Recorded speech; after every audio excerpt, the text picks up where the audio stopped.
Dans cette vidéo, je vais vous apprendre à calculer et à interpréter votre propre année personnelle.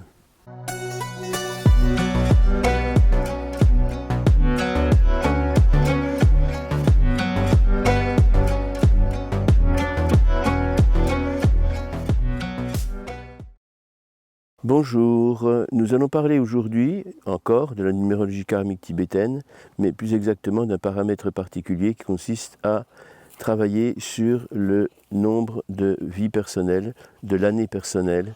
Et donc c'est un paramètre qui est très important et qui va nous permettre d'optimiser nos choix. Nous sommes à chaque instant de notre vie confrontés à des options à prendre. Qu'est-ce que je vais faire dans cette situation? Quelle décision je vais prendre? Et justement, la connaissance de notre année personnelle nous permet justement d'orienter nos choix vers une plus juste décision et donc d'optimiser le choix que nous sommes en permanence confrontés à faire. Il faut savoir que notre vie s'étire en cycle de 9 années, de 9 ans, donc numéroté de année 1 à l'année 9, bien évidemment. 1, 2, 3, 4, 5, qui est le mi-temps du cycle, le milieu, le point de repos sur lequel on se retourne en arrière pour voir ce qui va se passer, pour voir comment améliorer ce qui s'est passé et comment optimiser les années qui restent à terminer pour le cycle. Souvenez-vous, c'est un cycle de 9 ans et chaque année personnelle est numérotée de 1 à 9. Alors, je rappelle quand même pour ceux qui m'écoutent, qui ne me voient que pour la première fois, quelques rappels rapides sur ce qu'est la numérologie karmique tibétaine. Donc la numérologie karmique tibétaine, c'est bien évidemment une numérologie, mais qui s'occupe de déterminer, en fonction de nos dates de naissance, jour, mois et année, et de nos prénoms et noms de naissance, tels qu'ils sont écrits, inscrits, coulés dans le bronze, gravés dans le marbre sur l'état civil, et ça nous permet de savoir donc quelles sont nos vies passées, quelles sont les choses que nous ramenons de nos vies passées, quelles sont les casseroles que l'on ramène de nos vies passées, quels sont les boulets que l'on traîne de nos vies passées sous forme de karma, comment s'en libérer, et surtout comment progresser en prenant conscience de notre mission particulière, de notre mission sacrée. Si on n'a pas cette conscience, si on n'a pas cette connaissance, on risque de passer à côté de nos vies et de ne pas optimiser nos vies. C'est dommage parce que ça nous fait perdre du temps sur la voie magnifique qui nous conduit à l'éveil.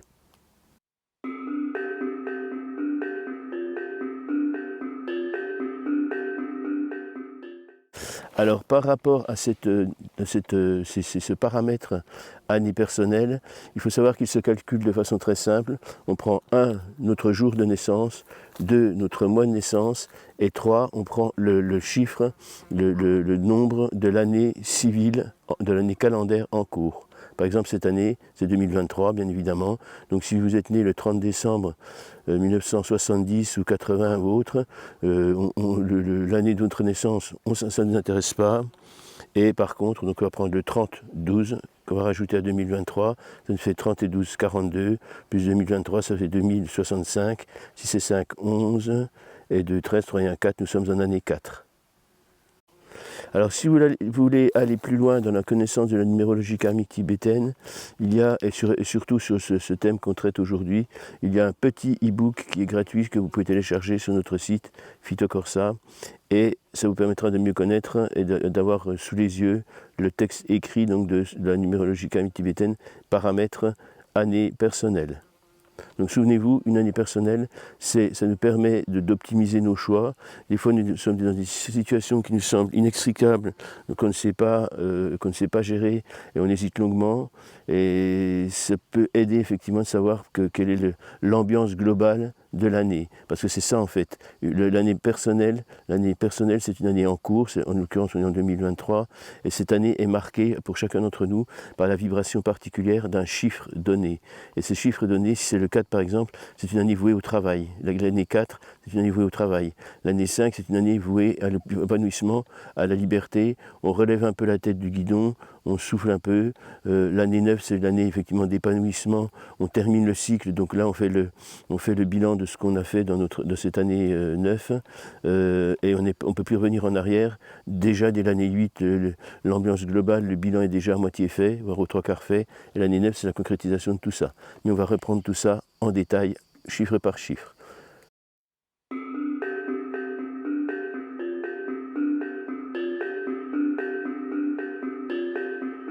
Donc si la somme totale du chiffre de votre jour de naissance plus votre mois de naissance, plus l'année calendaire, donc 2023, donne 1, vous êtes en année 1, vous êtes au début d'un cycle.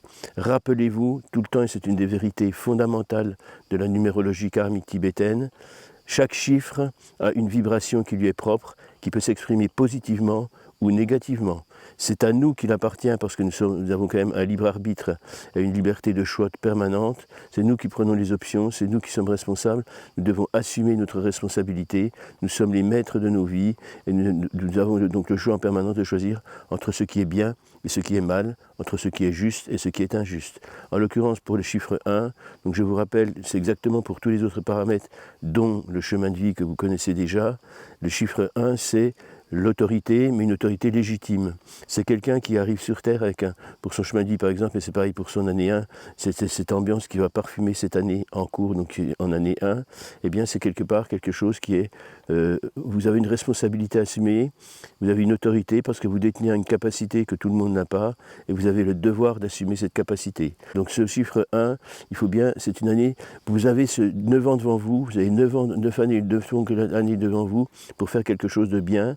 Donc vous avez c'est quelque chose que vous allez assumer, que vous allez choisir de réaliser envers et contre tout, contre vents et marées. Et vous avez cette année, il y a un élan, il y a une pulsion, il y a une impulsion, il y a un moteur qui vous pousse, allez-y, commencez. Vous pouvez commencer quelque chose, vous pouvez entamer un progrès important. Excusez-moi, il y a une guêpe qui me tourne autour, qui est très intéressée par la numérologie karmique tibétaine apparemment.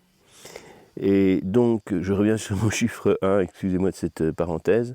Donc le chiffre 1, c'est quelque chose de très très bien quand on l'assume bien, quand on le réalise correctement, en fonction, correctement, en correspondance avec sa vibration positive de quelqu'un qui va être un guide, qui va être un chef, qui va être un leader, mais pour la bonne cause, pas pour lui, mais pour les autres. Souvenons-nous que la numérologie karmique tibétaine, c'est un enseignement de la médecine tibétaine qui est elle-même une émanation du bouddhisme ésotérique tibétain. Eh bien, le mot bouddhisme, quand on me demande comment on peut le réduire en un seul mot, je dirais simplement, c'est altruisme. Donc, tous les chiffres, quels qu'ils soient, n'oublions jamais que pour être de la vibration harmonieuse de ce chiffre, quel qu'il soit, il faut que derrière, il y ait un parfum d'altruisme et une motivation altruiste qui se manifeste, qui soit omniprésente. Et si elle est omniprésente dans nos vies, on est bien avancé sur le chemin qui nous mettra vers l'éveil et vers la libération de toute souffrance. La vibration négative du 1, pour mémoire, rappelons que c'est tout simplement soit elle est en excès, soit elle est en défaut. Si elle est en excès, ça veut dire qu'on va tomber sur quelqu'un d'autoritaire. Donc n'oublions pas que dans cette harmonie, dans cette ambiance, dans cette présence vibratoire du 1, de la vibration du 1, n'oublions jamais qu'il faut éviter de tomber dans l'excès d'autorité, de l'excès d'abus de pouvoir, d'égocentrisme. Tout ça, c'est très mauvais. Et à l'inverse, la vibration disharmonieuse du 1, soit elle s'exprime en excès, soit elle s'exprime en défaut. Et en défaut, c'est quelqu'un qui ne va pas assumer justement la responsabilité qu'il a. C'est très important cette année 1, il faut la prendre à bras le corps. Il faut se coltiner avec elle, il faut dire j'ai un projet, je ne veux pas qu'on m'embête, je fais confiance à l'univers me fait des dons exceptionnels, j'ai le pouvoir d'agir, j'ai le pouvoir de réussir, et ce pouvoir je vais l'utiliser pour que le bien de tous, pour que tout le monde puisse en profiter, moi aussi le premier bien évidemment, mais sans oublier les autres, sans mettre les autres de côté. C'est le début du cycle. N'oublions jamais que c'est le début du cycle et que c'est le début de tous les possibles. L'année 1, c'est le début de tous les possibles. Et vous avez 9 années devant vous pour réaliser des vœux qui sont peut-être les plus chers depuis très longtemps. Débuter une aventure conjugale, construire une maison, acheter une voiture, changer de métier, découvrir une nouvelle profession, déménager, tout ça, ça vous est possible en année 1 parce que le vent vous pousse dans la bonne direction. Profitez-en bien.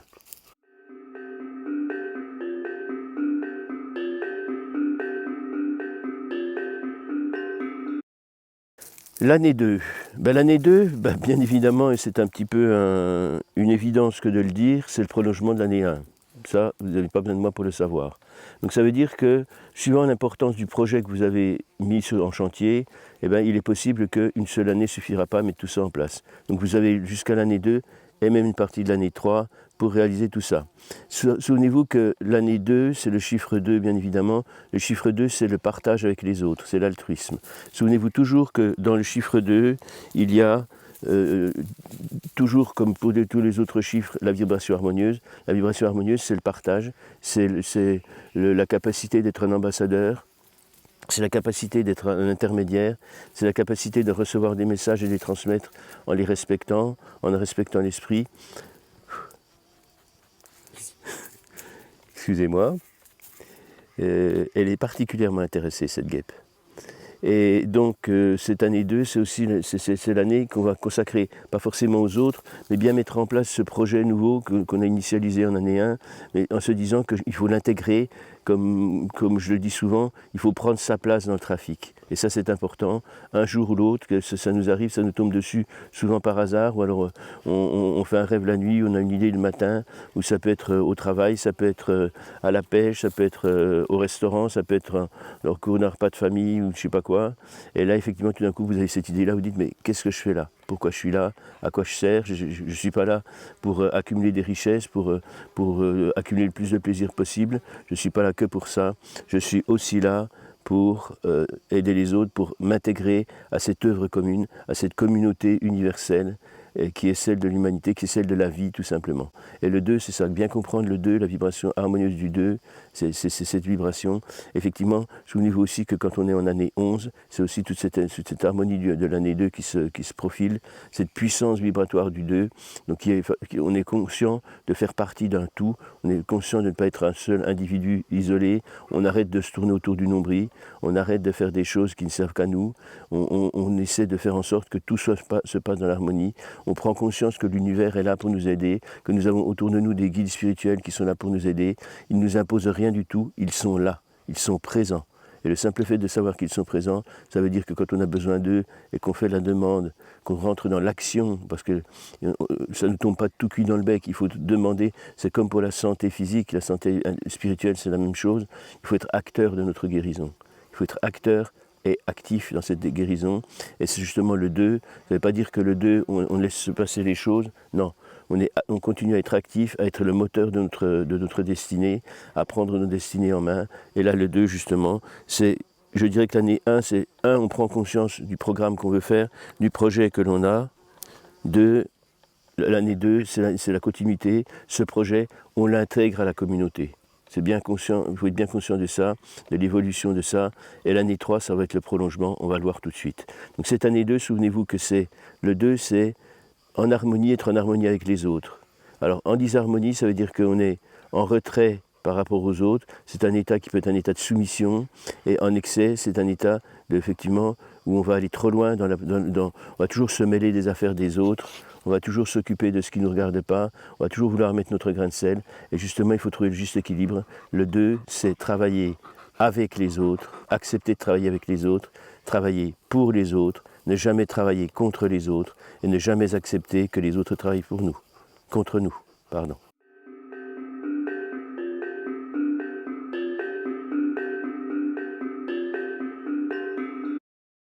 L'année 3, très belle année, souvenez-vous que le 3 c'est le chiffre du divin, c'est un chiffre que je résume toujours par Alléluia, un seul mot c'est Alléluia, c'est le divin en soi, c'est la prise de conscience que nous sommes des êtres de lumière, nous ne sommes pas des êtres humains vivant une expérience spirituelle, nous sommes des êtres spirituels vivant une expérience humaine. Et ça, c'est important de le comprendre. C'est ce que les Tibétains appellent Rigpa, la conscience de notre pleine conscience éveillée, de notre identité de Bouddha. Nous sommes des dieux en puissance, en potentiel. Nous sommes des Bouddhas en puissance, en potentiel. Et nous avons en nous cette essence divine qu'on retrouve manifestée dans la symbolique christique. Jésus-Christ, le Dieu fait homme. Nous sommes tous Christ en puissance parce que nous avons tous cette dimension divine en nous.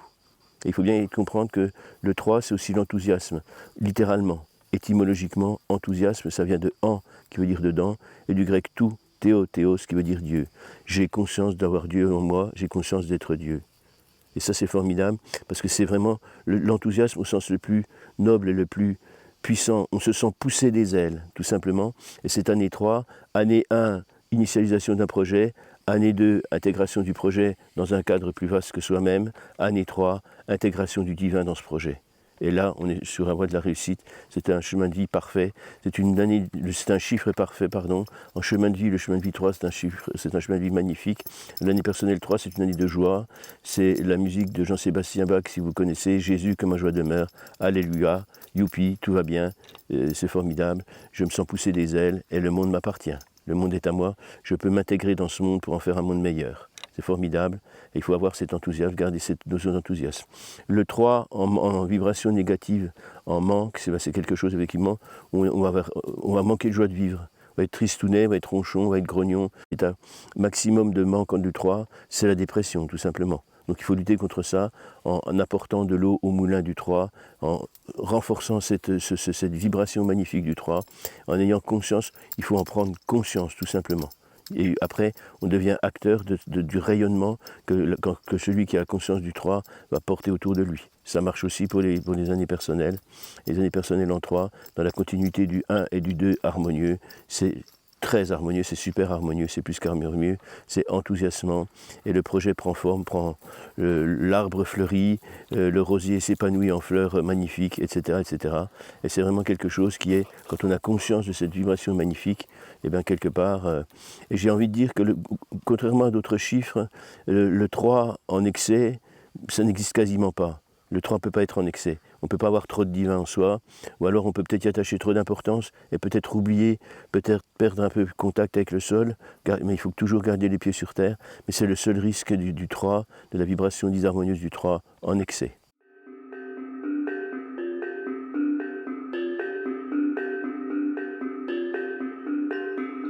On en arrive au chiffre 4. Le chiffre 4 qui n'est pas forcément un chiffre facile. C'est un chiffre, on l'a vu en chemin de vie, donc qui est peut-être difficile à assumer. C'est le chiffre du travail. Et là aussi, le travail en harmonie, c'est très bien. Le 4 en harmonie, c'est un travail qui est accepté, qui est choisi. Si vous avez bien choisi votre année 1, votre année 2, votre année 3, il est dans la continuité de la réalisation, de la concrétisation du projet. Dans le plan matériel, il s'inscrit dans la durée, il s'inscrit dans l'efficacité, il s'inscrit dans le quotidien. C'est la réalisation, on est à l'étape de réalisation et de concrétisation. Le 4, attention, peut avoir une vibration négative. Donc, dans ce cas, c'est que justement, dans cette année 4, qui est une année consacrée au travail, eh bien, cette année consacrée au travail, il ne faut pas la louper, parce que si on est en manque de la vibration, en manque de la vibration du 4, le problème qui va se poser, c'est que eh bien, c'est la procrastination, tout simplement. C'est un excès de paresse, et là, on va perdre le bénéfice de ces 1, 2, 3 premières années, ces 3 premières années, on va en perdre le bénéfice concret, on risque d'en perdre le bénéfice concret, donc il ne faut pas relâcher, il ne faut pas relâcher la pression, il ne faut pas relâcher l'attention, il faut continuer à être actif. Maintenant, le 4, l'excès du 4, c'est toujours attention à ne pas en faire trop, parce que si on ne se consacre qu'à son projet, il ne faut pas oublier qu'on a souvent, quand même, pour la majeure partie des gens, une famille, une vie professionnelle, certes, mais aussi une vie sociale, une vie amicale, un cercle d'amis, un cercle familial. Il ne faut jamais les négliger, ça c'est le problème de l'excès du 4. Restons dans l'harmonie du 4, un travail librement accepté, un travail que l'on fait avec plaisir, que l'on fait non pas contre sa volonté, mais qu'on le fait dans l'honnêteté aussi, parce qu'il faut que ce soit qu'il y ait une juste rétribution à ce travail. Et ça, c'est très important aussi de s'en souvenir, que l'argent, c'est pas forcément mauvais, l'argent, c'est un outil, et on est aussi là sur Terre, notre travail doit avoir une juste rétribution. C'est très important de se souvenir de ça. Et souvenez-vous des gens qui disent que la spiritualité, ça doit être gratuit. Non. Si c'est un travail, celui qui travaille dans la spiritualité, le magnétiseur, le thérapeute, l'astrologue, et tous ces gens qui travaillent dans le cadre de la spiritualité, ils sont comme les autres, ils ont un corps physique qu'ils doivent habiller, nourrir. Ils ne vivent pas nus dans la forêt en buvant l'eau des mares et en mangeant des racines et des feuilles d'arbres. Ils ont une famille qu'ils doivent éduquer, nourrir, protéger, loger, déplacer. Ils doivent leur fournir des loisirs, etc. Et bien tout ça c'est important, c'est un travail. Et justement le travail doit être payé, doit être rétribué à sa juste valeur pour justement permettre d'avoir une vie normale, sans abondance excessive, ostentatoire, mais sans manque, sans être dans le besoin non plus. Ça c'est très important. Donc le 4, année du travail. Si vous êtes en année 4, ne relâchez pas la pression, ne relâchez pas la tension, restez actif et dans le bon équilibre et dans la responsabilité assumée de faire un travail honnête, responsable.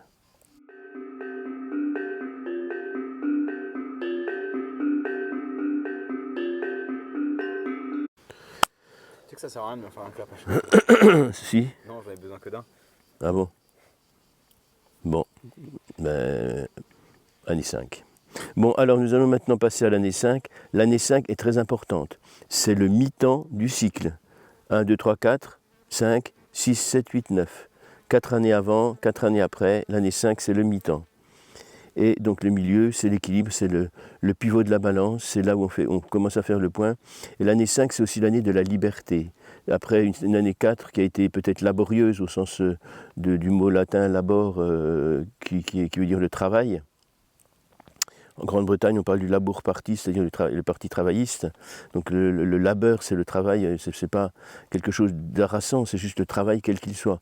Après, effectivement, quand on parle de laborieux, la langue française, en évoluant, a donné des acceptions des mots un petit peu différentes de ce qu'elle voulait dire au départ. Donc c'est une année, après cette année 4, l'année du travail, eh bien, se manifeste l'année 5, l'année de la liberté. On souffle un peu, on fait une petite pause avant d'atteindre la dernière grimpette qui nous mènera au sommet.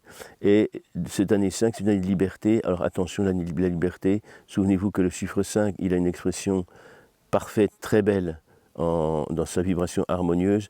Le 5, c'est quelqu'un qui est un esprit curieux, mais dans le bon sens du terme. C'est pas quelqu'un qui va mettre son nez partout, qui va jouer les concierges et des choses, s'occuper des affaires des autres, mettre son nez dans les affaires des autres. Non, c'est quelqu'un qui est que je dirais conscient que le monde change, que le monde est plein de richesses et qu'on ne sait pas tout sur le monde. Le 5, il veut connaître le monde, il veut découvrir des choses nouvelles et dans des choses positives qui pourront servir à tout le monde. Ce sont des gens qui vont créer des systèmes politiques, des systèmes géométriques, mathématiques, des systèmes philosophiques qui vont construire des ponts, qui vont construire des routes, qui vont découvrir des choses nouvelles, qui vont explorer des régions nouvelles, qui vont explorer des contrées encore blanches de la connaissance humaine, au sens propre comme au sens figuré.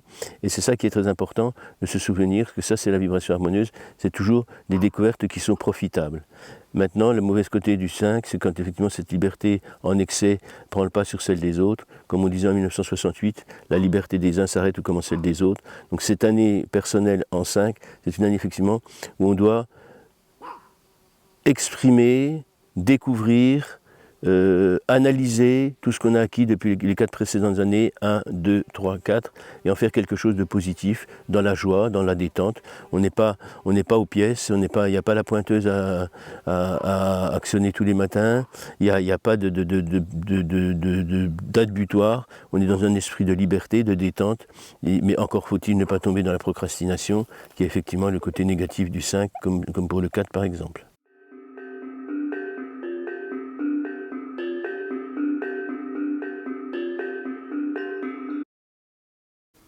L'année 6, alors le 6, rappelons rapidement ce qu'est le 6, vibration du 6 en harmonie, c'est le 3 plus le 3, donc c'est à la fois le chiffre 3 et le chiffre 2, puisque c'est 3 fois 2, donc le 3 plus le 3, donc souvenez-vous, le divin, c'est le chiffre 3, c'est Alléluia, c'est Jésus que ma joie demeure, c'est la conscience de la présence de Dieu en soi, c'est la conscience que nous sommes des êtres spirituels, et c'est très important de l'avoir toujours présent à l'esprit. Ça nous permet de lutter contre le découragement, contre la fatigue, contre la dépression, contre plein de choses, contre le manque de foi, contre le manque d'enthousiasme, contre le manque je dirais de conscience et que le monde va dans le bon sens. Et ça c'est très important de le garder à soi, parce que quand on est dans un état dépressif ou pseudo-dépressif, où justement on perd cette foi, on perd la joie de vivre, eh bien effectivement on n'a plus d'intuition, on n'a plus de moteur, on n'a plus d'impulsion, et on n'arrive pas à avancer dans le sens où on veut, on stagne, voire on régresse. Et justement l'année 6, c'est une année, donc le 3 et le 3, c'est une année non pas de sacrifice, mais de dévouement aux autres, dans la vibration harmonieuse. Donc c'est un vœu sacerdotal en fait. Donc cette année 6, elle est imprégnée de ça. Et tout ce projet qu'on a initialisé depuis 6 ans maintenant, eh bien, il faut être sûr et bien veiller à ce qu'il aille dans le bon sens, qu'il n'a pas dérivé des premières impulsions, du premier chemin dans lequel il s'est engagé. Il faut être sûr que ce chiffre, c'est vraiment le sacerdotal, c'est la sublimation du 3 avec le 2. Donc c'est effectivement aider les autres, se dévouer aux autres, mais attention, il ne faut pas tomber dans l'excès, il ne faut pas tomber dans le sacrifice de soi, il ne faut pas tomber dans le martyrat, il faut toujours garder le discernement que les autres ne sont pas forcément bienveillants. Est-ce qu'il y a des gens qui ne sont justement pas bienveillants, et quand qui ont le côté un petit peu vampiriste, profiteur, parasitage, quand ils ont justement quand ils ont l'opportunité de rencontrer quelqu'un qui est justement dans le don de soi, dans le service de soi, ils ont tendance à en profiter. Alors apprenez le discernement, ça c'est ne pas tomber dans la vibration négative en excès du 6. Et la vibration négative du 6 en manque, c'est tout simplement le manque justement de compassion, le manque d'empathie, le retrait sur soi, l'isolement de soi-même, la désociabilisation. Ça peut arriver aussi. Attention, notre projet, il faut le garder viable, il faut le maintenir à flot. C'est un bateau qui doit être maintenu à flot contre vents et marées. Et il peut y avoir des voies d'eau, il peut y avoir des aléas de l'existence qui font qu'on rencontre des difficultés. Ça peut être des difficultés financières, ça peut être une rupture conjugale qui va contrarier le projet. Il peut y avoir plein de choses, plein d'aléas qui surviennent à ce moment-là. Il faut être capable de les surmonter et de garder le cap.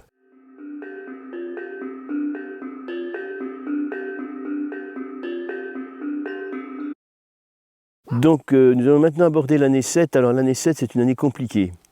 C'est une année compliquée parce que d'une part, il y a déjà tous les 6 années précédentes du cycle qui vont peser sur le déroulement de cette année, en bien ou en mal. Et l'année 7, c'est l'année où il faut, comme en année 3, c'est un aboutissement, mais qui doit être marqué par l'ouverture à la spiritualité. L'année 6, c'était déjà une ouverture à la spiritualité, puisque c'était prendre conscience qu'il fallait mettre dans son travail, dans son projet, dans sa réalisation, dans les choses, dans les activités que l'on peut développer au cours de tout ce cycle de 9 ans, eh bien l'année 7, c'est vraiment mettre de la spiritualité, c'est sublimer ce travail.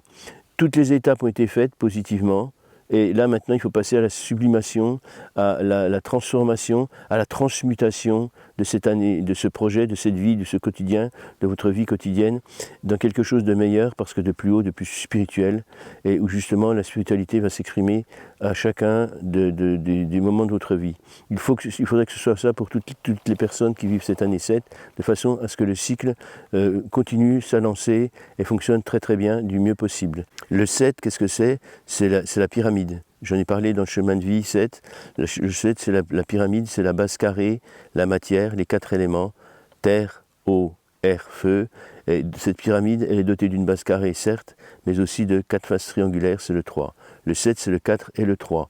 L'année 7, c'est effectivement, c'est sublimer le côté matériel de nos activités, inhérentes justement à ce cycle de 9 ans, et de les sublimer en introduisant la conscience, en prenant conscience que derrière tout ça, il y a de la spiritualité, il doit y avoir de la spiritualité. Le 4, c'est la matière, le 3, c'est le divin. Le 4 et le 3 dans la pyramide, le 7 de l'année 7, de l'année personnelle 7, c'est une année alchimique. C'est une année de transmutation où le plomb de la matière va être sublimé, va être transmuté en or divin. Et c'est justement ça. Il faut augmenter encore une fois de plus. On avance d'année en année. On est passé de l'année 1 à l'année 2, de l'année 2 à l'année 3. L'année 3 à l'année 4, on est revenu un petit peu sur le côté matériel. L'année 5, c'est une année où on se libère un petit peu, où on respire un petit peu. L'année 6, c'est l'année sacerdotale. L'année 7, c'est l'année alchimique.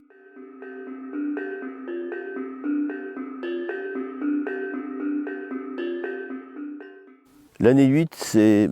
en fait, je crois qu'aucune année n'est simple, en fait. L'année 8, le chiffre 8 en chemin de vie et pour tous les autres paramètres de la numérologie karmique tibétaine, le chemin de vie 8 n'est pas si facile qu'on croit. On parle de réussite, on parle de charisme, on parle de réussite financière possible, on parle de réussite professionnelle, familiale, personnelle. On parle de réussite là aussi dans ce projet qu'on essaie de mener à bien depuis le début du cycle, depuis 8 ans maintenant. Mais c'est aussi l'année du bilan. C'est l'année, la vibration positive du 8, c'est quelque chose de concret, c'est la réussite, on est bien dans sa peau, on est bien dans son esprit, on est bien dans ses pensées, on est bien dans son corps. Mais ce n'est pas forcément évident parce qu'il y a quand même quelque part un doute qui peut s'installer. Et attention, les deux côtés négatifs de la vibration du 8, c'est d'abord en manque, c'est le 8 qui n'a pas confiance en lui, qu'il faut donc se dire, ok, là il y a eu des petites erreurs dans ce cheminement de vie, dans ce cycle de vie, là on est sur la 8e année, il n'est plus temps de corriger, il est toujours temps de corriger, mais on ne va pas changer les choses, on ne va pas revenir à zéro, c'est pas possible. Et par contre, en excès du 8, c'est les gens qui vont vouloir aller trop vite, qui vont vouloir être arrivés avant d'être partis, et là, ils ont peut-être précipité les choses, attention à ne pas dire, bon ben c'est bien, le bilan est positif, allez, on en mange tout de suite sur quelque chose d'autre. Non, c'est pas comme ça que ça se passe, c'est pas du tout comme ça que ça se passe. Il faut prendre le temps. Pendant cette année 8, on doit apprendre à prendre le temps de faire le bilan. C'est une année du bilan. L'année 8, c'est l'année de la réussite, si tout a bien marché, si tout s'est bien produit, si tout s'est bien enchaîné, si tout s'est bien articulé comme on l'avait voulu, et si on a la foi dès le départ, eh ben, je pense qu'on a de bonnes chances que ça soit bien passé comme ça. Et c'est de toute façon l'année du premier bilan. Il n'est plus temps de changer de fusil d'épaule. On continue dans la lancée. Si vraiment on s'est planté dans une voie de garage, dans une impasse, là, il faut freiner des 4 pieds, des 4 fers, bien évidemment, mais avant de tomber dans la catastrophe finale, mais on n'a pas le temps de réinitialiser autre chose. Quand le vin est tiré, il faut le boire, même s'il est bon, même s'il est mauvais. Et ça, c'est très important, l'année 8, c'est l'année du succès. En principe, on commence déjà à récolter les fruits de ce qu'on a semé. Et c'est encourageant. Soit ça a marché, soit ça n'a pas marché. Donc si ça n'a pas marché, effectivement, les fruits, on va attendre l'année 1 du cycle précédent pour remettre tout ça sur le chantier, sur le métier. N'oublions pas que 20 fois sur le métier, il faut remettre son ouvrage pour qu'il soit parfait, ou presque parfait. Et là, effectivement, mais n'oublions jamais en année 8 que c'est une année déjà de premier bilan, et ce bilan, il est important de comprendre qu'il faut qu'il soit positif, et on ne va pas se mettre la tête entre les mains et pleurer toutes les larmes de son corps si on se rend compte qu'on a perdu 8 ans de sa vie à faire quelque chose qui finalement n'avait pas grand intérêt, et qu'on s'est trompé ou qu'on n'a pas réalisé correctement. Mais par contre, non, il faut relever la tête, il faut dire, bon, là, l'année 9, je vais faire le ménage, je vais regarder un petit peu pour sauver ce qui peut être sauvé, pour me débarrasser de ce qui ne sert à rien, au contraire de ce qui pèse. Je vais me débarrasser de tous les boulets que j'ai pu avoir pendant ces 8 années, ces 8 premières années de mon cycle. Et en année 9, je ne commence rien en année 9.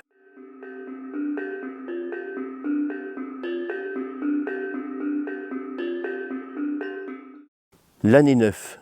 L'année 9, c'est l'année, c'est même plus le bilan, là on fait les comptes, on tire un trait, il n'y a plus de choix, d'options nouvelles à prendre. L'année 8, c'est déjà un petit peu ça aussi, mais l'année 9, c'est effectivement une année où on va faire le bilan aussi, continuer à faire le bilan. Le bilan, c'est sur 2 ans, 8 et 9, mais c'est aussi, je dirais, profiter de ce qui a été bien fait et nettoyer, se débarrasser, faire le grand nettoyage de printemps de ce qui a été mal fait. C'est pas forcément évident, parce qu'il y a des gens qui vont s'entêter dans leurs erreurs, ils vont s'enfermer dans leurs erreurs, ils vont repartir sur un cycle nouveau. L'année 9, c'est l'année de préparation du nouveau cycle 1, de la première année du nouveau cycle qui va suivre.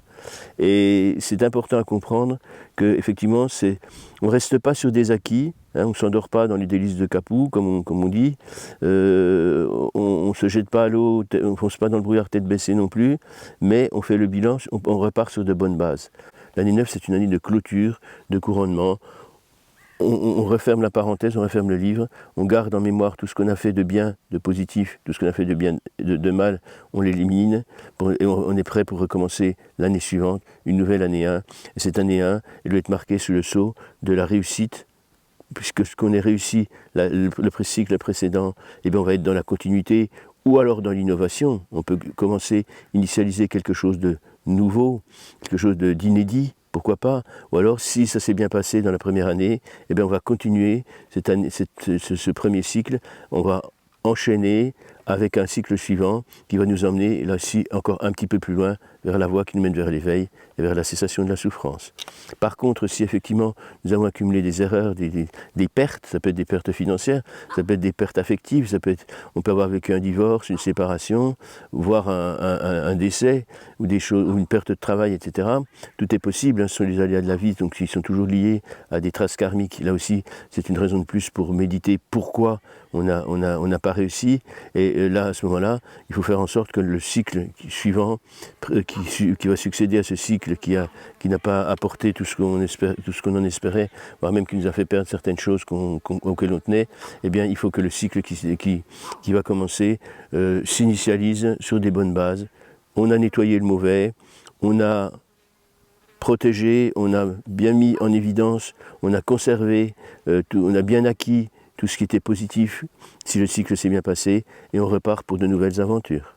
Si vous êtes intéressé par la numérologie karmique tibétaine, pensez à vous abonner, et nous allons vous proposer, au fur et à mesure du temps qui passe, de nouvelles vidéos, toutes plus intéressantes les unes que les autres. J'espère qu'elles vous plairont. À bientôt.